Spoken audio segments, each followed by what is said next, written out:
Gothic 2 Online to polska darmowa modyfikacja umożliwiająca rozgrywkę multiplayer w grze Gothic 2 Noc Kruka.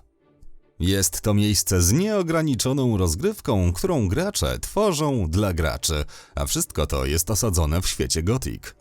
Praktycznie każdy znajdzie tu coś dla siebie. Czy to znalazłeś się tu, aby stworzyć nowe osady na serwerze typu survival, a może jesteś zaprawionym wojownikiem, który to chce brać udział w turniejach klanowych w trybie Team Deathmatch? To nie dla ciebie? Może chciałbyś napisać własną historię i stać się częścią fabularnego świata Gothic na serwerach roleplay? Jeżeli dalej nie znajdujesz nic dla siebie, to zajrzyj do nas. Może znajdziesz swoją niszę i stworzysz coś nowego. Roleplay. Jest to rodzaj gry, w którym wcielamy się w rolę odgrywanej postaci.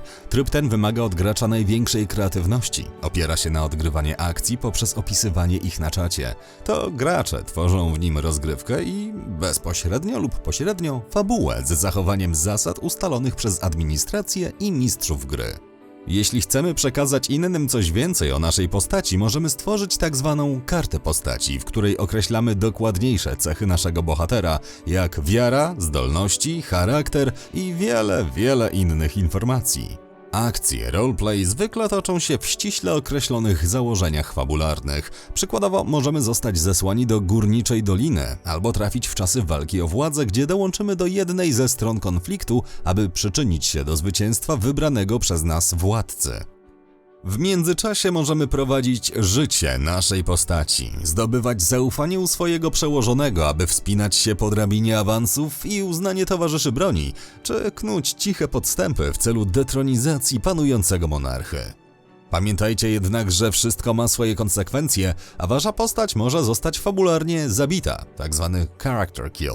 To tylko pojedyncze przykłady, jak bardzo można rozbudować zarówno swoją rozgrywkę, jak i innych graczy. Najważniejszym aspektem roleplay jest integracja między grającymi oraz to, że możemy wcielić się w praktycznie dowolną postać, od lojalnego żołnierza po miejskiego złodziejaszka, który żyje od napadu do napadu. Tryb ten ma swoje ogólne zasady, które należy przestrzegać, aby rozgrywka mogła się toczyć. O podstawowych zasadach tego trybu możecie przeczytać na mediach dowolnego serwera roleplay, ponieważ stały się one niejako złotym standardem. Deathmatch i Team Deathmatch. Tryb szczególnie przystosowany do osób, które zainteresowane są doskonaleniem swoich umiejętności walki na ściśle zbalansowanych serwerach. Nie ma tu mowy o wygranej przeciwnika przez lepszy pancerz czy statystyki postaci. Liczą się głównie własne umiejętności i w przypadku rozgrywek teamowych zgranie całego zespołu. Warto tutaj wspomnieć o możliwości dołączenia do któregoś z istniejących wieloletnich klanów albo założenia własnego. Dlatego grona graczy cyklicznie organizowane są eventy i turnieje, dlatego warto zainteresować się tym tematem. Survival. Stosunkowo nowy tryb na platformie, jednakże prężnie się rozwijający. Stanowi idealne rozwiązanie dla graczy, którzy lubią zatrzymać się przy jednej grze przez wiele godzin.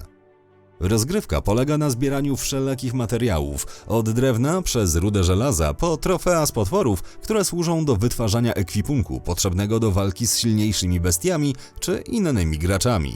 Aktywności te powodują równolegle rozwój naszej postaci. Gracze mogą łączyć się w grupy i tworzyć gildie, aby wspólnie stawić czoła innym ekipom.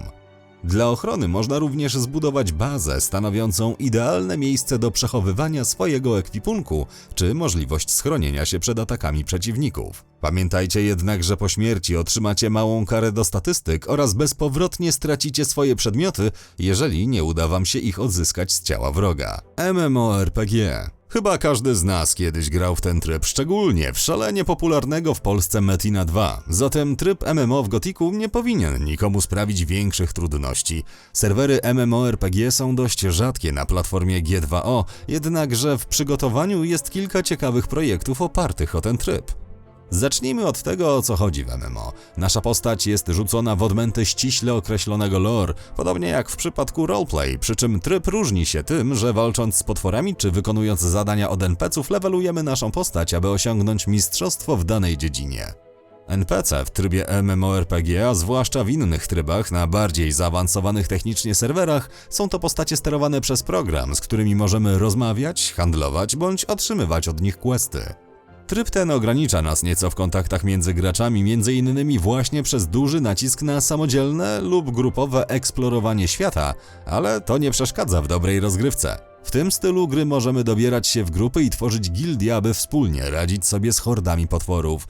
Mnogość zadań, jakie dostajemy od NPC-ów, pozwala nam zdobyć doświadczenie i profity, przez co nasza postać staje się coraz lepsza i lepsza. Przekonajcie się sami.